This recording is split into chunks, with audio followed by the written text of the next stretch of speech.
मैं खुद एक गरीब परिवार से हूं। लोगों को लगता है हरस छिकारा चमक धमक की जिंदगी जी रहा, अच्छे तरीके से रहा, अच्छा खान पान है। समाज आज के टाइम दिखावेगा रह गया। मैं कोई नेता नहीं, कोई मंत्री नहीं, मैं एक गांव का नंबरदार तक नहीं, लेकिन आज अभी हाल में आपके क्षेत्र में थोड़ी दूर पड़ता है गांव, क्या नाम था उस गांव का? खेड़ी जालब। वहां पे अभी दो गरीब बहनों की शादी थी। दो गरीब बहनों की शादी करवा के भात भरवा के जब यहां पर आया हूं, आप लोगों को यह बता देता हूं, बहुत सारे के मन में ये सवाल और जवाब होते हैं, पैसा कहां से आता है, कैसे काम करे, आगे कैसे बढ़े, सरकारी नौकरी सब कुछ है। ईसा हाल हो रहा है, छोरी एमए कर रही हो और छोरा को लेबर का हो, चपड़ासी लाग रहा हो ना 4th क्लास में, लाल झंडा दिखाने वाला है रेलवे में, उसका फूक दे हैं। क्योंकि पढ़ाई लिखाई जो होती है ना, सबसे बड़ी चीज होती है शिक्षा। बाबा भीमराव अंबेडकर ने एक बात कही थी, शिक्षा वो शेरनी का दूध है जो जितना पिएगा उतना दाढ़ेगा। और जो ये बच्चे हैं जिनका जो आगे भविष्य है, उस टाइम पे सरकारी नौकरी, सरकार, सरकुर सारी चीजें खत्म हो जाएंगी। मैं आप सबको बता दूं, सबसे पहले अपने बच्चे को इंसान बनाओ। मैं 7 साल का था जिस वक्त मेरी मां की मृत्यु हुई। मेरी मां मेरी आंखों के सामने मेरे को इतना बड़ा पाठ पढ़ागी। मेरी मां की मौत का कारण सिर्फ 50,000 रुपए था। अगर हमारे घर में 50,000 रुपए होते, मेरी मां जीवित होती। अगर हमारी सिफारिश होती सरकारी अस्पताल में, मेरी मां ने बेड मिल जाता, मेरी मां आज हमारे बीच में जीवित होती। ना हम बड़े आदमी थे, ना हमारे पास 50,000 रुपए थे, ना हमारे पास सिफारिश थी। 1997 में 10वें महीने की 2 तारीख एतवार का दिन मेरी मां की अस्पताल के बाहर तड़पते हुए मृत्यु होगी। वो पल, वे चीजें मेरी आंखों के सामने है। मेरे दादा की, मेरी दादी की, उसी के दौरान 6 महीने से 1 साल के अंदर मृत्यु होगी। घर को कोई संभालने वाला नहीं रहा। मेरा जो पिता था ये सदमा सहन नहीं कर पाया।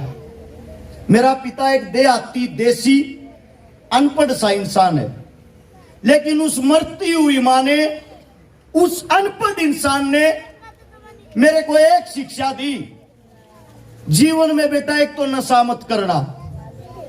जीवन में बेटा किसी की बकाई में मत आइए, आगे बढ़ता रहिए, जो मर्जी करता रहिए, एक न एक दिन कामयाबी अपने आप आ जाएगी।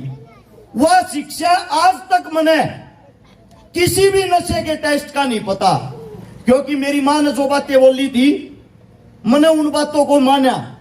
क्योंकि मां वो होती है जो हमारे को जब इस जमीन पे लेके आती है ना, जब एक औरत की कोख से एक बच्चा जन्म लेता है, उस वक्त औरत का दोबारा जन्म होता है। और आप सभी को बता दूं, इन मातृ शक्तियों के अंदर ताकत क्या है। हमारे हाथ पैरों की 20 उंगलियां हैं। 20 उंगली अगर इस वक्त हमारी टूट जाएं, यानी कि मर्दों की टूट जाएं, 20 हड्डियां टूटने के बाद, सबसे नाजुक चीज होती है ये, तो आदमी वो दर्द सहन नहीं कर पाएगा और उसकी कुछ टाइम के बाद मृत्यु हो जाएगी। उसकी बॉडी का जो दर्द होगा वो 45 डिग्री तक होगा। और जब एक औरत बच्चे को जन्म देती है, इससे भी 10% ज्यादा, 55% दर्द उसकी बॉडी के अंदर होता है। उसको सहन करके अपने प्यारे बच्चे को जन्म लेती है। और वही बच्चा एक अनपढ़ता के कारण, एक गलत चीज के कारण, अगर नशे का शिकार हो गया, गलत शिक्षा में बढ़ गया, गुंडा, बदमाश, चोर, ठग, डाकू बन गया, उसकी मां का आगे आने वाला जीवन भी खराब हो जाता है। सबसे बड़ी चीज अपनी नस्ल को सुधारना। नौकरी के चक्कर में छोड़ के पहले आदमी तो बना लो। अपने बच्चों को यह सिखाओ असलियत का भगवान कौन है। माँ बाप तो आजकल के बच्चों के अनाथ आश्रमों में रहते हैं, वृद्ध आश्रमों में रहते हैं, तो कहां के भगवान है। माँ और पिता से बड़ा कोई भगवान नहीं जो आपको इस जमीन पे लेके आया। उसके बाद नंबर आता है जो आपको अच्छी संगत सिखाता है, अच्छा रास्ता दिखाता है, जिसको कहते हैं हम गुरु।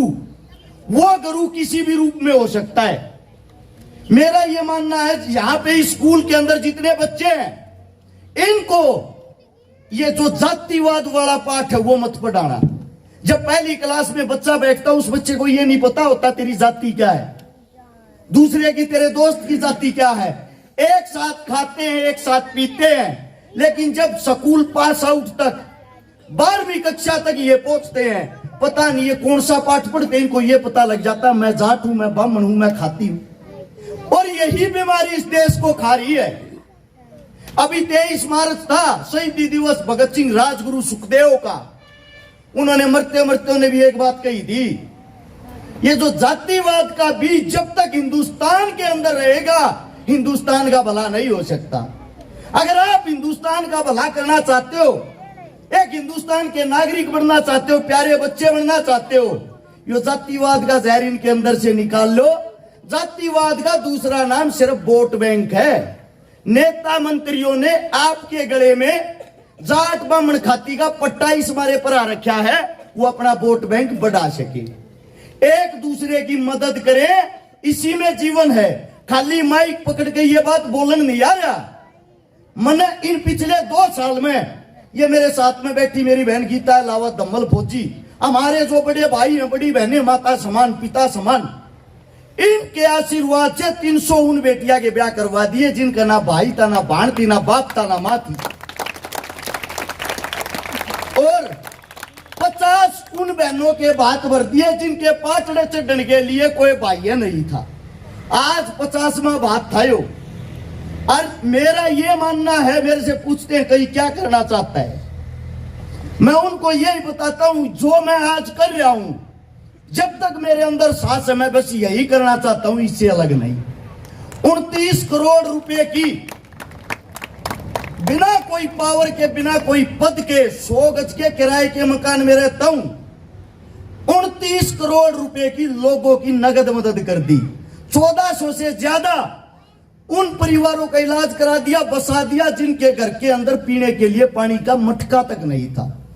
इसीलिए मैं आप सबको हाथ जोड़ के गुजारिश करता हूं, जो शिक्षा यहां पे टीचर दे, माता पिता का भी ये हक बनता है घर जाके उसी शिक्षा को दोहराए। अगर आपका बच्चा इंसान हो गया, अगर आपका बच्चा इंसान हो गया, समझ लेना बुढ़ापे में आपने अपना रोजगार कमा लिया है, क्योंकि भविष्य जो आपका है इन बच्चों का है। अगर वे माता पिता दादा दादी की कदर ही भूल जाएंगे तो ऐसे जीवन का क्या फायदा। माफी चाहता हूं, ज्यादा लंबी बात होगी, मेरे मुख से कोई गलत बात निकल गई हो, क्योंकि मैं एक किताब के तू पढ़ के ना बोल रहा हूं। और अगर लैंग्वेज से ये लगा रहे हो अगर भाई छोरा इतना बोल रहा है, कदे बिना पढ़ा लिखा ला कंप्लीट कर रहा हूं, 1200-1400 किताब भी पढ़ रहा हूं, 4 घंटे अब भी डेली पढ़ू हूं, 3 बार सरकारी नौकरी लाग कर छोड़ रहा हूं, क्योंकि यह गुलामी करनी अपने बस की नहीं है। जब तक रहेंगे आजाद रहेंगे, माता पिता भाई बहन बंधु एक दूसरे की मदद करते रहेंगे, यही जीवन है, एक दूसरे को सहारा लगाना। सभी का धन्यवाद, इतना मान सम्मान इतना प्यार दिया उसके लिए राम राम जय हिंद।